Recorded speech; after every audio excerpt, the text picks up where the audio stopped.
One of my favorite lines is, well, what have future generations done for me lately? Okay.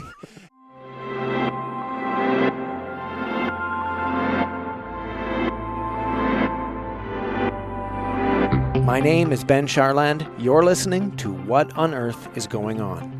My guest this week is Kent Hehr, former federal Liberal cabinet minister and member of Parliament for Calgary Centre. Kent and I are good friends. We've known each other for some years and have worked together on several occasions. As a recovering politician with careers on both the federal and provincial levels, Kent has a lot to say about what on earth is going on, but he's also got an incredible story. In October 1991, he was a passenger in a car with some friends in Calgary when someone in another car opened fire. The bullet went right into Kent's spine, and just like that, he was paralyzed from the chest down as a C5 quadriplegic. But if there is one thing about Kent that I know and that others know, it's that he is one heck of a resilient man and a hard worker. We actually talk about work ethic in this episode. We also discuss the idea of sharing your life with people, his time with Veterans Affairs, his time in politics and his understanding of politics in Calgary and Alberta and Canada at large. We get into some policy issues. We talk about the long-term transition away from fossil fuels, the function of government, the purpose of democracy, the fact that voting is an emotional process first and foremost. We do talk about the October 2019 election when he lost his seat in Calgary and get into provincial politics as well. Finally, we talk about the emotional hit of losing that election, and right at the end, we do address disability. This is a really fascinating conversation, and I hope that you take the time not just to listen, but to let me know what you think of this episode. You can get it or any other at whatonearthisgoingon.ca, and at that website, you can also get in touch with me. Let me know what you think of any episode. Let me know what you think we should do for future guests and future topics to be discussed.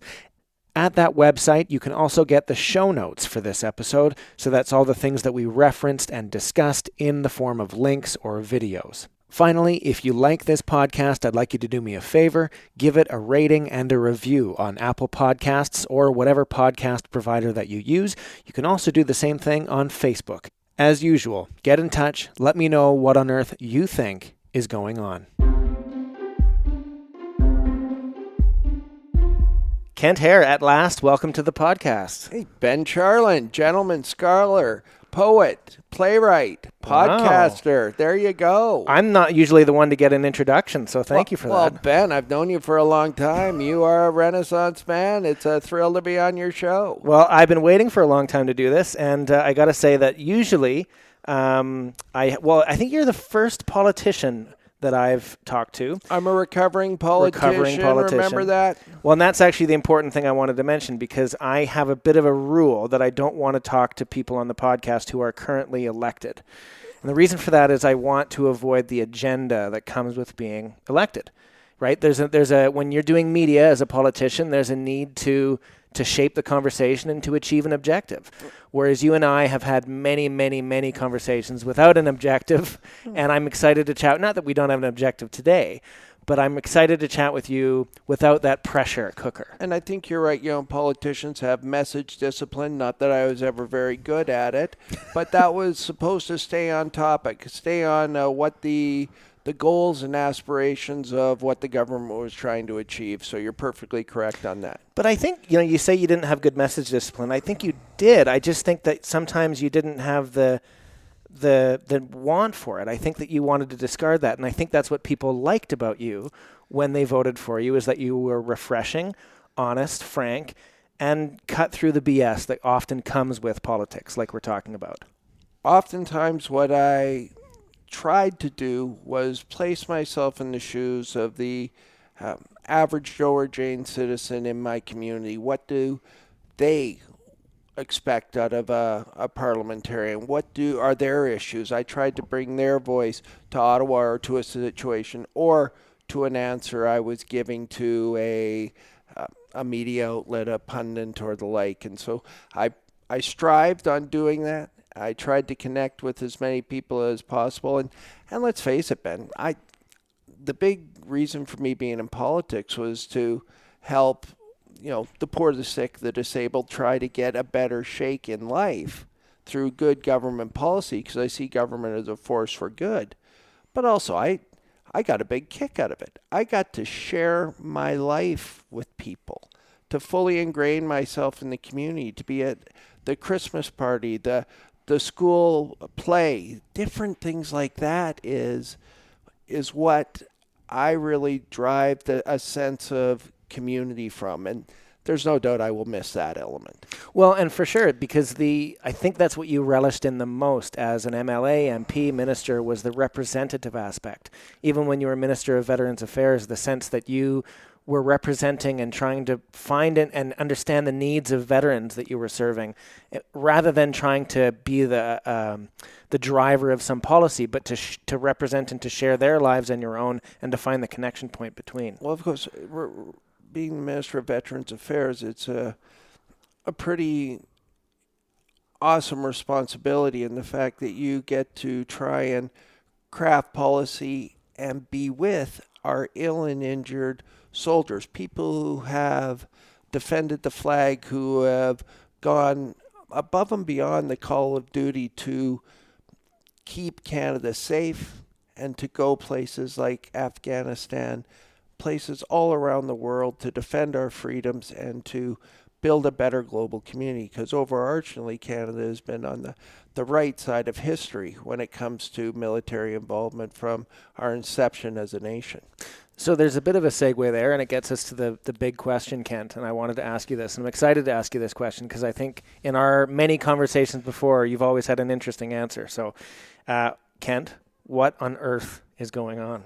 Hey, Calgary, if there is one city that is caught in a world of flux where situations and structural economic forces and the world at large is changing, and not necessarily to our advantage right now, this would be the epicenter of that, where we've seen traditionally since I've been alive. I was born in Calgary in 1969, and largely we've seen ourselves as an energy producer, oil and natural gas, those products that have sustained us, given us tremendous livelihoods, kept government coffers full, and gave us a sense of security that Alberta was special, okay? That we had our place as an economic driver of not only Canada, but the envy of many places around the world. I would bet that we were the economically most prosperous place to live over the course of the last 48 to 50 years. Because of that success. And now we have a situation where, the United States is producing all the oil they need and in fact exporting some. You have a world that is reacting to climate change and that will continue to evolve and change what is happening in this city. And we are at a real paradigm shift. What we need to do to continue to ensure that Calgary's best days lie ahead. And that's not going to be an easy journey, and one that I think we need to build on with more zeal, more earnest approaches, and thoughtful approaches, how we can transition from not only an energy producer to being a more diversified, holistic economy that engages in the fight for talent. So this transition that we're talking about, which I think is crucial, economists think is crucial, politicians think is crucial, people think is crucial. It's not just a government or a policy-driven one. It may be also a cultural shift or a paradigm shift, as you mentioned, that we have to understand that Alberta's place in the world is not what it once was. But Alberta has other advantages as well, such as a younger population, an innovative, dynamic population, a diverse population that is capable of thinking maybe differently than other places. But I wonder, there is this battle that's happening in Alberta, and there's this sense of retrenchment back to energy, oil and gas, going back to what made this province so powerful for some time. There was a time, I think, in the late 2000s, early 2010s, when Alberta's GDP per capita was one of, if not the highest in the world compared to other countries. And that was exceptional. And I think that's what we're going through. We do have many advantages. Calgary is the most livable city in Canada, the fourth most livable city in the world. My goodness, that just says it all right there, that we have a tremendous amount of energy, excitement, a lot to be proud of. But I think what the citizenry is going through is a sense of longing to go back to 2008 somehow, to magically turn back the clock, and they're looking for ideas on how to do that. An idea where oil was at $100 a barrel, everyone had a job and were making lots of money, their home values were increasing, and they thought their kids would have a bright future right here in this city. All that has changed since 2014. And I think we're wrestling that. And I think there's a lot of attitudes in this city of not understanding that the path forward won't be easy, but that we can have Calgary be a leader in this new economy. It's just going to take a while to get there, because I'm kind of tired of people who say, tough economy out there. It's a tough situation. And it is. I understand that when people lose jobs, when these things happen, this is hard on them, hard on their families, hard on communities. But I hope we get to the place where we sense that we're going to come out of this all right, because we have tremendous advantages around, agriculture, agri-food. We have a strong oil and gas economy still. We have great innovation. We have logistics. We are great hub for transportation. But we have to build on these strengths and continue to augment it. We have to make Calgary a great place to live. How important is that? I've read in the last 20 years or so, there have been many cities in North America and Europe that have recognized that we need to draw the people here to want to live here, and then the businesses and the big innovators and the structures will follow. Part of the reason that San Francisco is Silicon Valley is because it's a really nice place to live. I mean, not to say that obviously Silicon Valley has a complex tapestry of history and events that have gone on since the 1960s and even before then. But it wouldn't have happened if it wasn't a nice place to live. And that's not just the weather. There's so much interesting stuff to do there. If you draw that talent in, then the companies will say, there's already people there. We don't have to go find them and mine them. We can just go there. So we have some really good things going for us on that front, but I think things that we can also build upon. We have a great public education system here in Alberta that feeds into 7 post-secondary institutions. But at the same time, we're not seeing as many people going to those institutions, not seeing the uptick in people who are ages 20 to 24. A new study came out that said Calgary is losing that population. We need to double down on how do we get those people here? How do we get them and build upon the strengths of the University of Calgary, which has become a great research institution? We better not lose that, okay? We better not lose that. How do we get more people to come here? Look, it is a pretty good place to live. We have to drive arts and culture, okay? Because we have to look at things like Arts Commons is proposing, what the new Contemporary Gallery is doing, and build upon those, because people can live anywhere in the world.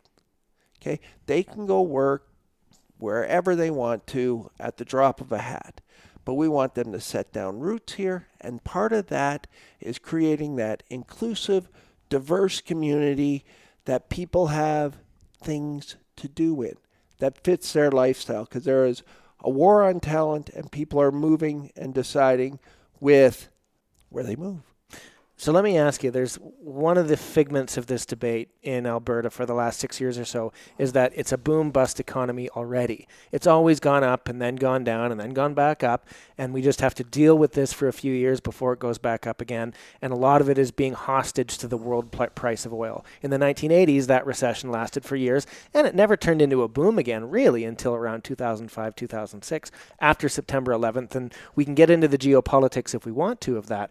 But some people have argued, like, look, just let it go. Alberta will swing back up. But there's others who persuasively say that this is fundamentally different, that the structure of the world economy is changing, that people are divesting from oil and gas, that climate change, or even just the perception of climate change, is changing the way that we do business now. And Alberta, as it once was, cannot boom again.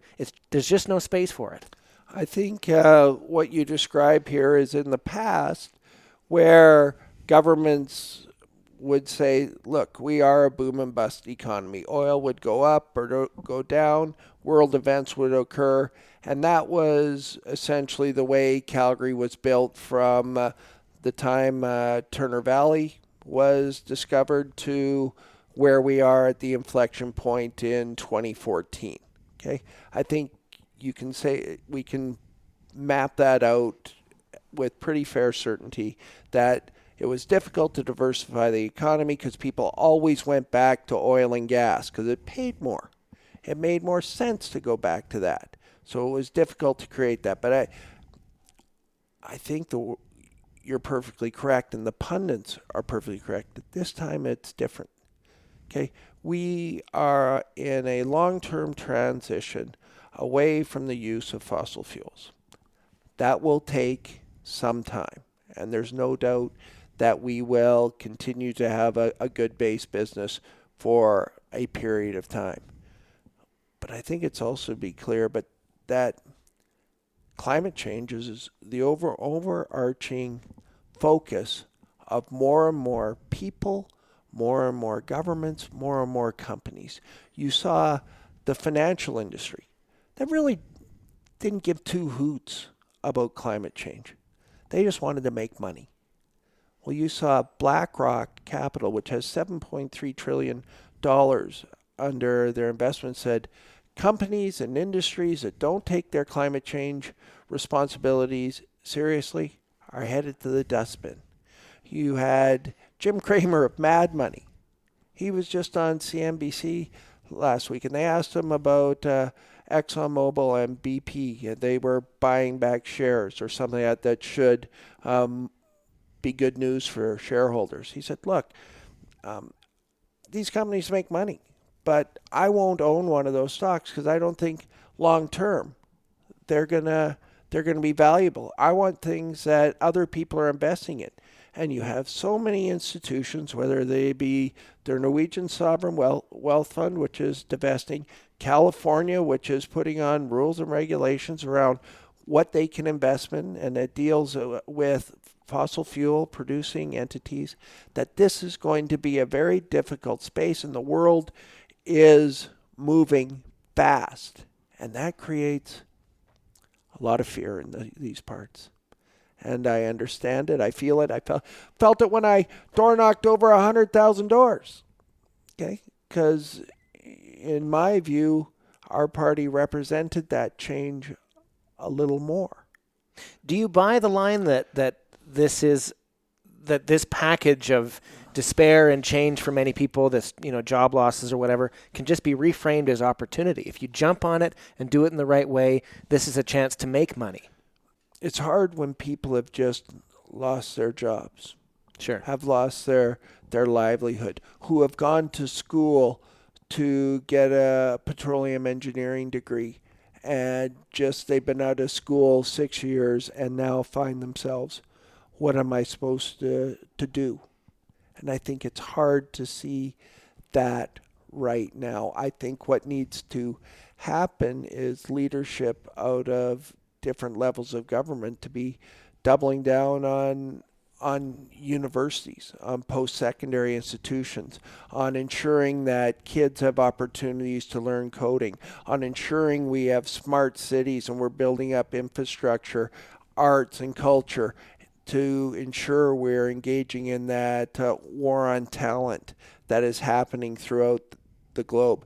Now is the time for governments to be investing in cities like Calgary, not retracting, because over the next 10 years, they say that the world will change more than it has in the last 120. 5G, the Internet of Things, all of this is coming down on us. And it's either going to happen with us or without us. We better make it happen with us. And I think that's where governments, both provincially, civically, and federally, have to think now's the time to invest in making Calgary and other entities in Alberta as ready for this change as we can be. As someone who's been in the center of government on the provincial level and the federal level, do you think that government is prepared and equipped to handle these challenges? And I don't mean to ask this as, a populist, go get 'em question of like government sucks and just get rid of it. It's inefficient. Like I honestly am asking, is government capable of handling this, or do we need to have a paradigm shift in that dimension as well, like we were talking about earlier? I ultimately think government is a force for good. I still believe it is the best way to change your society and mobilize mass resources and people to put the shoulder to the wheel, so to speak, and get things moving. And this happens in big ways and small ways. Small ways, and you lay the policy framework to build an ecosystem that fosters innovation, that fosters creativity, that allows for businesses and people to flourish. And that's in a whole suite of things, from tax changes to investments in arts and culture, to post-secondary space availability, to ensuring that our universities are graduating more people in the STEAM economy: science, technology, engineering, arts, and math. Used to be STEM, now STEAM. Yeah, now STEAM. Yeah. Okay, because that's what you need. And here's why STEAM is important. We would have thought 10 years ago, all we need to graduate is petroleum engineers. Okay, that's all we need. Just keep churning them out. Everything will be fine. But what universities need to do in this city and elsewhere is create learners, create people who are going to do this next phase of our economy that is so focused on the technological changes to our world. That is what we need. So universities have to be adept, and governments have to understand that. And I think you mentioned a really interesting point that Thomas Friedman talks about in his book, Thank You for Being Late, where he mentions that what we need are people who are learners and not just receivers of knowledge, but people who can adapt to a situation, and not just someone who's memorized a textbook, or someone who can think horizontally, but someone who can think vertically. And if you look at the skills that employers need, is those soft skills. Things that computers can't do, like be creative, like being empathetic, like being able to go learn. And he mentions empathy too in the book. And being able to go learn new things on a dime or a drop of a hat, because business is changing. Things are coming into play that we can use to better manage our systems. Okay, that is what cities like Calgary have to ensure we're attracting. Those entities, those incubators, those people who have those skills, and whether they have to come from another place, or I think we can have them come up right through our kindergarten through university program here, which I mentioned. Our public institutions in education are very good. We just have to adapt them to the changing world. Well, and another thing that Friedman says is to be able to, have your hand on the pulse and understand what's happening on the broad spectrum, which is the importance of a liberal arts degree, something that has been bashed over the years as being useless. Like, you're going to go to school and study 1,000 different things and read a bunch of literature, but do you know how to be an engineer? No. Do you know how to do mathematics? No. But we understand now that a computer can do these things. So what I need to do is to be able to link the computer to this other person over here and to be the communicator between these two different things, or a myriad of different things. Exactly. Who would have known the liberal arts degree would have its revenge on society? And here we are, products of it. I'm a product of the Canadian Studies program at the University of Calgary, and people used to giggle when I told them that I had it's a about degree. As liberal arts as it gets. Exactly. But if you think about it, I did different assignments on Canadian humor, Canadian cities, the differences you find, and had to present these arguments to a prof in a reasoned, sound way that allowed me to develop writing skills and thinking skills.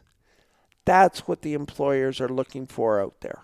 I remember I did an elective at the University of Calgary, where you also went, and it was Introduction to Canadian Studies. And for some reason, it was an elective that fit a certain requirement, and so I went into this and thought, Canadian Studies? I didn't know there was such a thing. And then when I went to the class, there were people doing their degree in this, and I thought, what? I didn't know there was a degree in Canadian Studies. That sounds pretty cool. It's not a diss. It's just it was funny to me at the time, not realizing that this was a subject. But of course it is, because if there's anything that can be studied, it should be studied, and we should have experts in it in this world. That's what a university is about. And you're right. The continued need for people to have depths of knowledge and understanding about a variety of things is important to how ecosystems are emerging and how they're able to be successful, whether that be in a variety of fashions and forms. And that's what universities need to keep producing, thinkers. And I think there's an analog here for a liberal arts degree. It's kind of what a politician does. A politician is hopefully not an expert in any one field. And if they are an expert, hopefully they can step back and see the bigger picture. Knowing a lot of politicians, there's relatively few experts out there. I get it. And I am one of them. So you're one of the experts. No. You know what I was saying. I'm jack of all trades, bastard, but I know where to go find information. Okay, I know who to go ask. I know how to seek people out to be able to tell me what's a good government policy look like. One thing, a big passion of mine is affordable housing. And I had a meeting this morning with Horizon Housing, and we were going through the myriad of ways that their organization was having success and challenges. And, how we understand how this moves people's lives forward. How can you build a life if you don't have a home? Okay, so we were discussing those, and we did bring up some specific government policies, but she's an expert in it. Right. She works in it every day. And a big key to Calgary's future and Canada's future is us getting that affordable housing question right. Is that what makes a good politician? Or what is the thing that makes a good politician or makes a politician electable or worthy of that office? There's a combination of things. I think if a politician sometimes in Calgary, if you're a federal conservative and you win your nomination, you can pretty much you'll be an MP. You'll be an MP. Don't get me wrong. We've had some tremendously talented politicians who've come out of those ranks. I look at Premier Kenny. Maybe I disagree with some of his public policy or much of it, but no one can tell me that he's not an extremely skilled politician and hard worker and hardworking at what he has. Nobody works harder than the Premier. Okay. Well, that's something we used to say about you. No one works harder than Kent Hehr, and you might be outworked by Jason Kenney. It's pretty close. Okay, and if there's one thing that I think, if a politician wants to be successful, like win close elections, be able to influence those people that no matter what, whether they're liberal, conservative, or now Democrat, they go, I don't care. I'm voting for him because she's my person or he's my person. I don't care what. That is the true measure of a politician, okay, who can get elected no matter what in swing ridings, who in ridings that are neither liberal, conservative, or New Democrat, but somehow they've managed to stand the test of time. And I think those politicians who are able to bridge that are the politicians who ingrain their lives and mesh them with the citizenry. I think what worked for me, at least until it didn't work, was doing that. Being at the grocery store, the restaurant, the coffee shop, the community hall. And look, I spend time with my constituents from 7 in the morning. I get up and hand out coffee at the LRT station 3 times a week. And I did that virtually through all my 12 years in politics, okay? But also just being at everything. And look, I don't regret the time I spent doing that. In fact, I loved it because you got to be with people and hear about their concerns, hear about issues facing them, and I tried to be with them in that journey. It's actually something that Barack Obama talked about frequently, actually, the importance of story and narrative in politics, and that the goal of the politician or the leader was to help frame and shape the story and to be the one that tells the story back. It's not the one that creates the original story and makes it up and says, everyone read my original thought, but my thought is not original. My thought is your thought. My story is your story, and I'm going to help tell you your own story and help take your story to wherever it needs to go. And it's a very powerful thought, and I think it's something that you did very well, and politicians who succeed can do very well. And I think it goes back to this nature of what we are seeking as human beings as narrative building machines, and what politics actually is deep down. I mean, politics is a way in our democracy to make sure that our decisions are aggregated and brought to the attention at the national, provincial stage, whatever. But it's also a game that we're playing to see whose story is winning out today and where do I fit into all of it. It's psychological as much as it is sociological. It's emotional. Right. The voting decision is more emotional than we give it credit for. Okay, we often think, well, is it our policy on climate change? Is it our policy on housing? Is it our policy on reducing gang and gun violence? Which one floats your boat? But it's more the feeling you get from politicians. Do they care about my issue? Well, and the feeling you get from each one of those policies you just mentioned. Because there's a feeling I get from a politician who says, no matter how they say it, for or against gun control, for example, or tax brackets and how they frame it and how they frame the ballot question. The ballot question, who am I voting for and why am I doing so, is an emotional question, even if it's based on a policy that I do or don't understand. And I think that is true. But if you really drill down, I think Canadians in general have a general sense of the policy platforms of the various parties. I couldn't tell you everything that was on the darn platform, so I don't think, because in many ways it's not that important when you're out knocking on doors. You want to listen to people more than you communicate, okay?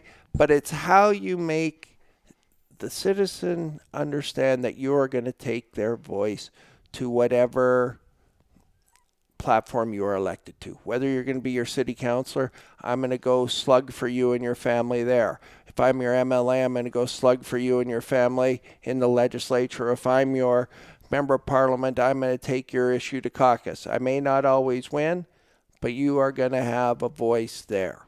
And those are the successful politicians who can portray. I'm going to bring that up with the powers that be. One thing that Kent mentioned so far in this episode is that we have to drive arts and culture in cities like Calgary to make them attractive and interesting places to live. It's not just about improving the quality of life, it's about creating the right atmosphere for people to thrive. Now, coming up in this conversation, we get back to politics. We talk about Donald Trump, Justin Trudeau, and the idea that maybe in 2015 and 2016, those two politicians were were kind of selling the same thing. That's all coming up on this episode of What on Earth is Going On. So I know it's a bit fresh. I mean, this is, we're talking in February of 2020, and this happened in October. But the Liberals won a minority government, but you lost your seat, unfortunately, in Calgary. Why do you think that happened? I mean, you were doing all the things, you were practicing what you preach, of course, but you didn't win the seat. Well, let me tell you something, Ben. I want to tell you about the glorious power of the mind to delude. Okay? Yes, please. Do you want to hear something for 4 years? Here was the mental calculation. In 2015, I thought I could win the election, and I figured if the Liberals were going to go back in 2019, which I thought they could, well, then I would get to go back with them. That was my prognostication. It didn't happen. And despite the fact that I knocked over 130,000 doors in 4 years, despite the fact that I raised more money than any other campaign in the country, despite the fact that I had 400 volunteers do at least 2 shifts, so I had all of these things working on you on a local campaign. And you were a recognized name. Let's give that credit too. Like, Hehr is not an unknown person in Calgary or in Calgary Centre. It comes with advantages. It comes with disadvantages, right, being the incumbent, and there is no doubt about that. But my sense is that Calgarians are a little bit frustrated right now. Okay? And they're frustrated at all levels of government. Okay, look, I look at the history of elections just lately. Jim Prentice lost in 2014 because the economy was starting to turn, and voters were angry about that turning. Rachel Notley lost because the economy was not as good as they hoped. People were losing jobs and were scared about the future. They handed her a ticket.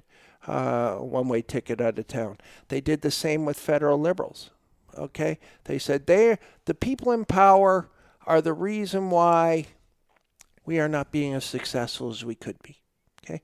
And you have to respect that feeling or that emotional choice that they are making. And our government was not representing that we were going to go back, take them back to 2008. Okay. Right. We weren't the party saying, look, we're just going to go back to 2008. Oil's going to get to $100 a barrel. Climate change is real, but we're not going to worry too much about it. And everything will be grand. Because that's not the message we were selling nationally. And I think the Conservatives, to their credit, at least in winning here at Calgary Centre, gave that message that, hey, look, whether it's rightly or wrong, the federal Liberals have not made your life better. Is your life better in the last 4 years? Yes, yeah, if you have someone in Calgary Centre, answer is probably no. Right. So it's a pretty simple question.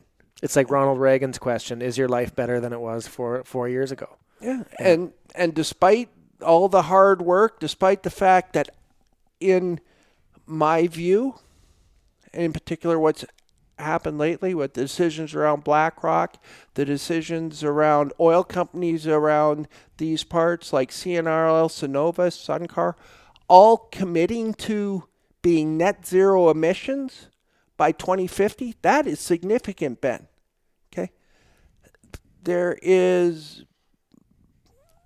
ample evidence that liberal policies are the ones being adopted by these companies and may in fact be the best way forward to ensure we have a strong energy industry, is to have a strong environment and policies that we can show the world that we are taking this seriously. Well, one of the most obvious things in this whole discussion is, and part of the reason that companies say, give us a carbon tax. Like large energy companies have said frequently and consistently, we would like you to develop and implement a carbon tax because we want certainty. We know this is coming. We know that this is a concern. even if they dispute the science, it doesn't matter. They know that people want this and it will be implemented at some point in the future. And if we wait too long, it'll be too hard of a push. And they want that certainty, and they understand that this implement of a carbon tax is not radical. It's a basic part of our economy. 5 years ago, they didn't want the certainty. Right. Okay. Right, 5 years true. ago, if I were to go downtown Calgary and try to sell the value of having a price on pollution, I would have got maybe some mixed reactions. I may still get that in certain places, Yeah. but if you look at the majors, they don't even want the certainty. They want the protection. The protection of us being able to say to the world, we're taking our environmentally responsibilities seriously. And we have to do that in many ways. And hey, look, our oil companies are doing the best they can. And now with these pronouncements, I think largely are trying to protect their asset base, protect the jobs that we have here. And I think the Liberal government's plans on doing that, coupled with the buying of a pipeline and moving oil to new markets, I think was essential. However, that and 350 gets me a cup of coffee at Starbucks there, Ben. That whole argument, because it didn't wash. I put out a tweet. I still tweet the odd time, not as robust as I used to. But I put, if I had a quarter for every person who said the Trans Mountain Pipeline wasn't get built, that it was bought by the federal Liberals to be Shut down. Yeah. I'd be retired in Florida right now. You're not retired in Florida. I'm not retired in Florida. But things like an emotional reaction by the voter to the situations as they present themselves. And I don't think I could answer the question, is your life better than it was 4 years ago? I could say, look, we're transitioning. Stay with us, because in the next 10 years, Calgary's going to become even a better, stronger, more resilient place, filled with not only a good base business that we have in our oil and gas industry, but continued diversification in technology and Internet of Things and 5G and all those things that the future is going to hold. And I think Calgary, doing things right, can do that. But there was an overarching sense that they wanted to go back to 2008. Well, and that's just a classic frustration that people have with politics, of course. People say that it only has a 4-year horizon because you're only looking forward to the next election. And if we're talking right now about 10, 20, 30 years away, and the prosperity of Albertans who are here now and who will be here in 30 years, that's important. But it's hard for a government to get around that. Well, let's talk about this in an Alberta context. This is one of my favorite lines is well, what have future generations done for me lately? Okay, yeah. Let's just pivot here. In Alberta, we have spent all of the oil wealth in one generation. Okay. And it's simply we've kept taxes as low as possible. Meanwhile, spending the lights out on public services. It's a great way to win elections. It's a Ponzi scheme, though. Okay, eventually that money runs out, and that's what happened in 2014. That ability to do that has come to an end. So now we're at the critical point where, at least temporarily, and it may change down the road, we have an inability to even pay for essential services without going into debt, which the former PCs did, the New Democrats did, and it looks like the UCP are. But all the while, if we adopted Saskatchewan's tax code, the second lowest tax code in the country, no deficit, a $6 billion surplus. This is a deficit of our own choosing, not in reality. So my hope is that, I'm agnostic as to how we do it, somehow we get to the point where we pay for what we use in taxes, and somehow we got maybe 20 years, 30 years, 40 years left, save some of this oil wealth or invest that oil wealth in the new economy. That's what we should be doing in helping us transition, whether that's educating kids or trying to get new businesses here or investing in arts and culture, making Calgary and Edmonton the most vibrant, most livable cities that we can be to win that war on talent. I don't see that debate happening. It's so interesting. One of the things that you and I have talked about, and you've mentioned many times, is that you're in favor of a provincial sales tax, and that this is an emotional issue. And I think, for example, for me, when I come through Alberta, I buy more stuff than I would otherwise because I'm like, I might save 7%. 7%, I mean, it's not that much, but it's a usual coupon. If you're a loyal customer, usually you get 10 or 15%, but whatever. But still, the benefit I get is really diffuse and meaningless compared to the emotion people feel to this sense that we're the only province without a sales tax. Isn't it wonderful? And yet that one instrument could have saved so much heartache and difficulty over the, last decades, let alone last few years. But it's something that you've talked a lot about, and I think it's one of those cruxes where the emotion actually plays a big role. Oh, of course, it's apparently the Alberta advantage that we have this low tax regime where it's increasingly, I think, become folly. Okay, because it hasn't really managed to keep businesses here. It hasn't been able to start new businesses here. It was a bedtime story we told ourselves to make us feel good, to say, aren't we so creative? Aren't we so ingenuitive? We're just work harder and smarter than other people because we're just that special. Okay. I think, oftentimes we have said that, whereas should have we taken that approach, I think we would have been further ahead and allow us to better make it through this transition. One of those things that's always pointed to, the Norwegian Wealth Fund started, I think, about almost 20 years after we set up our Alberta Heritage Savings Trust Fund. Theirs is worth $1 trillion. Ours is worth $18 billion, roughly. It can get you through about a third of a year of government spending.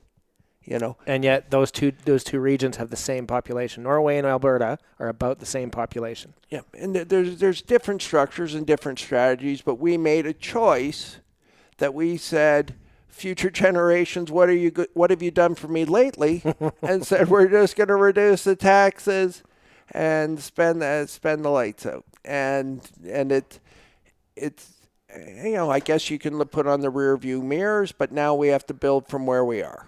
One thing that I noticed, Kent, in talking to you, that your vigor has not diminished, that you're enjoying having this conversation, I think. Am I right about that? I am grateful for the opportunity to roll the earth with my fellow women and mankind.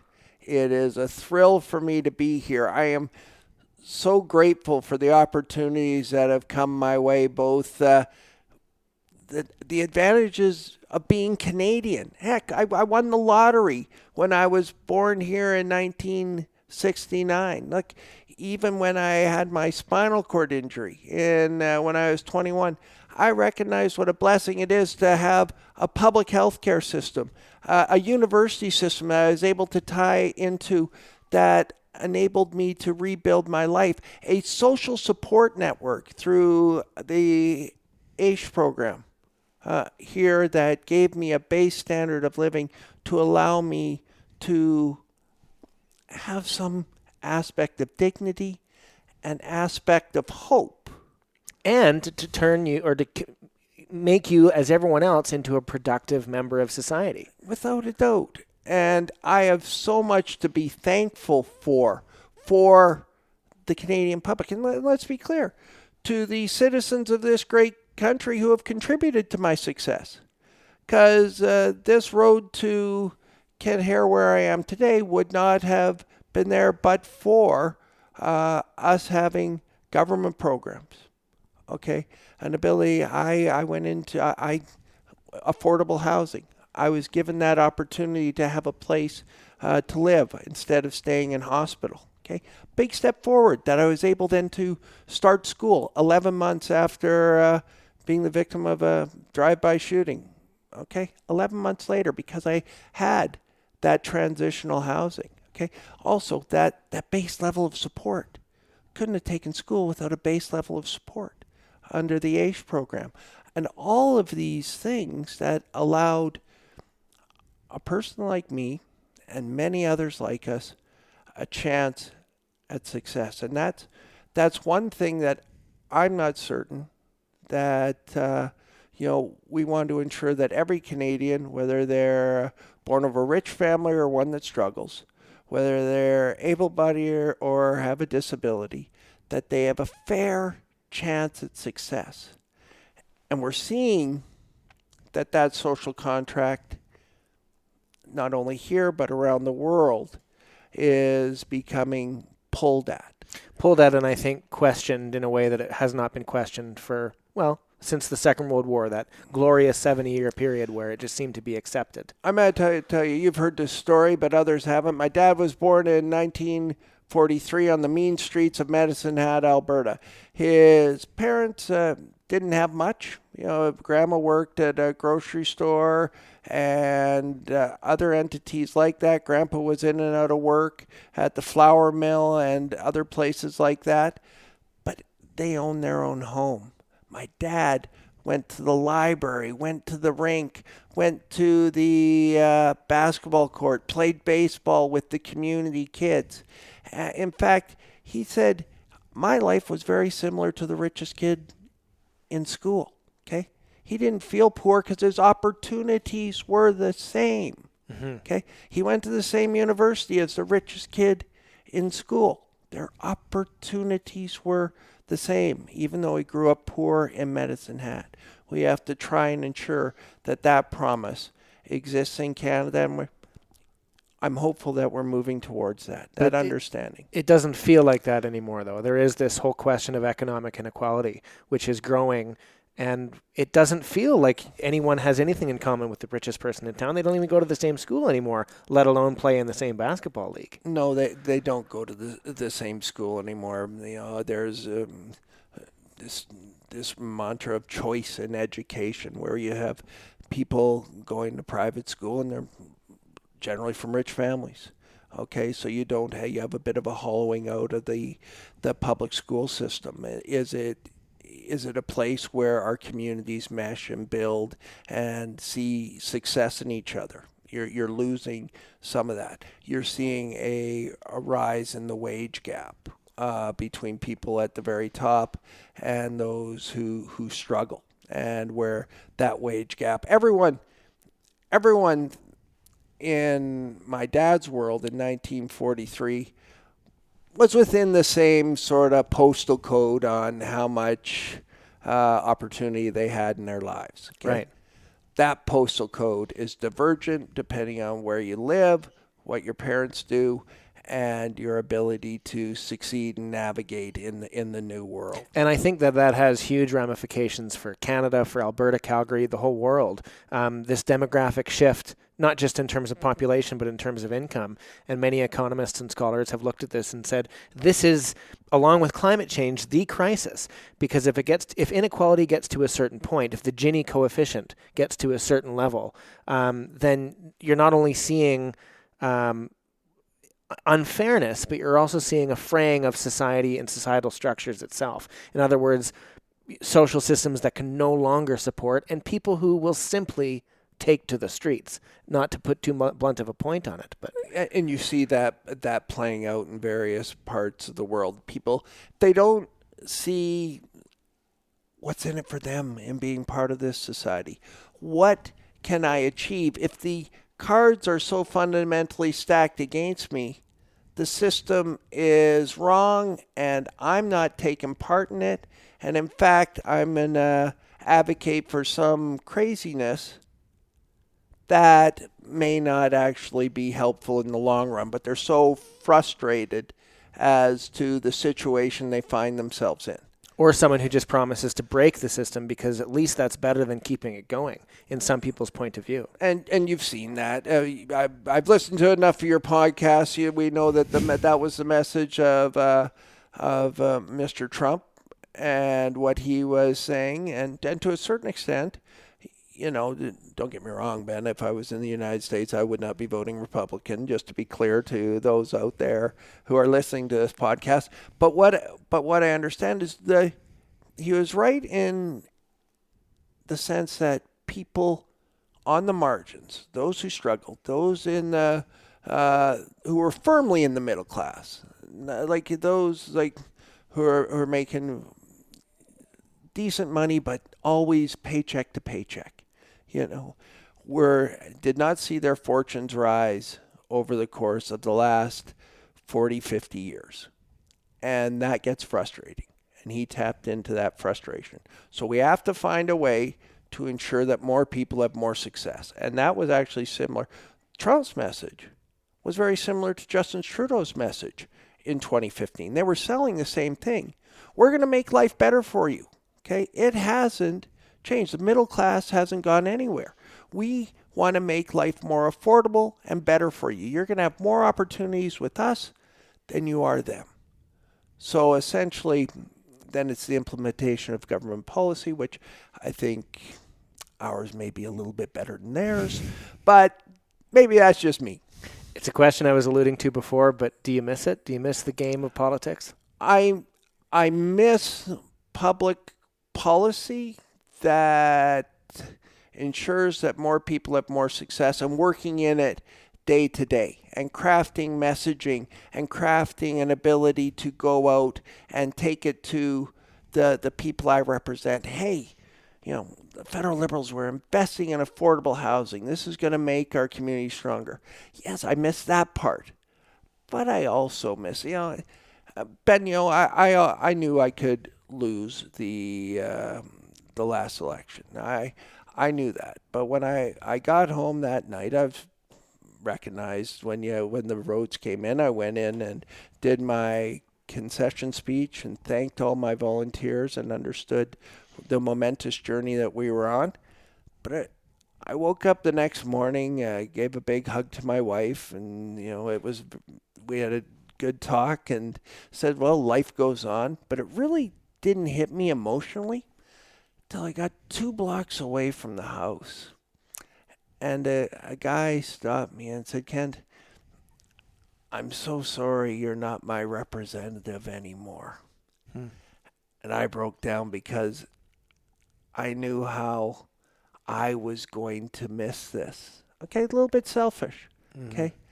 I wasn't going to be able to interact as the MP. Don't get me wrong. I am working through ways that I can share my life with people of this great city. That is what I'm doing. I don't think you couldn't do that. No, and I'm doing that. I'm getting active on some boards, getting active in volunteering in the community, going to different things, presentations on progressive causes. That I just get to share my life with people in different ways. But it's just after doing it for so long, you got to find new ways or just new patterns, new habits. And it's just sharing. I got to recognize it's just sharing my life with people in a different way. It's a little bit ego, okay? It's a little bit ego. But once you get past the ego and recognize you're there trying to build community in a different way, everything's fine. This is a great place to be, and I'm very proud to live in Calgary, and it's where I will. Vegas odds have me as the 10-1 favorite on dying right here in this community. Yes, it is. Kent, if there was one thing that we haven't talked about that you wish we had, and if we had another hour to dig into it, what would that one thing be? I think more the journey as myself as a person with a disability. Okay, and how that has evolved and how that has changed and how there are still circumstances out there that we have to fight through, that we have to build upon to ensure that our voice is heard and that we have a seat at the table where we can be fully included. And some of that is not only public policy on accessibility, but it's public policy around income security. It's public policy around the need for home care and the need for ensuring that people have opportunities to succeed and build their life in whatever form or fashion they may exist. It's still in our society to have a disability, and the more significant, you're still in some sometimes dire circumstances. Sure. And we have to ensure that possibility of building a life is there, and there's some structural things that we need to work on. I think it's a bit of a chicken and the egg thing, but one of the biggest impacts that have been made in the world that you're talking about for people with disabilities in the last 50 years or so is structures and curbs, making sure that curbs are shaved down, things like that, right? Sounds at lights for people who are blind, for example. But there's also a larger thing, and again, it's chicken or the egg, but a paradigm shift in people's attitude towards people with disabilities. You can't legislate that. You can't legislate a paradigm shift, but you can build the structures there for it, and eventually it will happen, or it happens, and then the structures have to change as a result. And I think young people are much better at this than people of my generation and older, because when I went to public school, there were no kids with disabilities there, okay? And the nice thing is, in all these announcements that people are looking for employment, they all say, hey, we are an equal opportunity employer. Some of those things that were not there 25 years ago weren't there 50 years ago, and definitely not 100.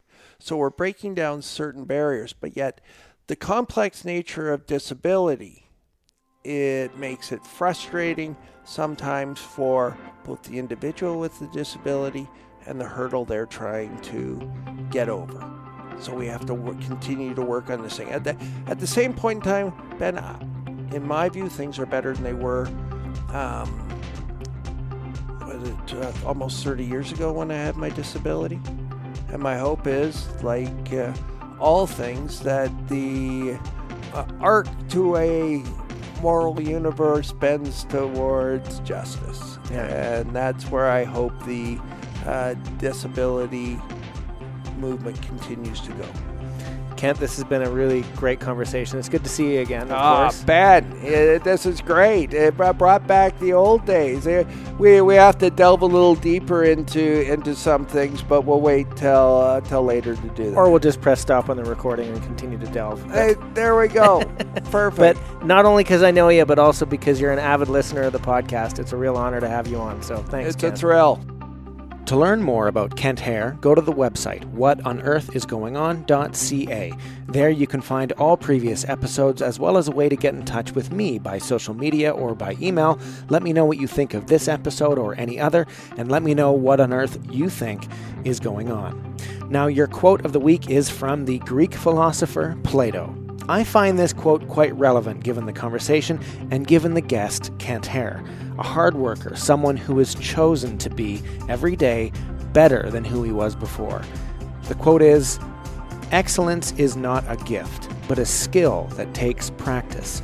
We do not act rightly because we are excellent. We achieve excellence by acting rightly." Thanks, as always, to our composer, Andrea Wetstein, for providing this wonderful music, and special thanks to Kent Hehr for allowing us to record in his home in downtown Calgary. Next up on the podcast, we're talking with writer Rosemary Sullivan, author of the book Stalin's Daughter, about her work as a biographer. I'll see you then.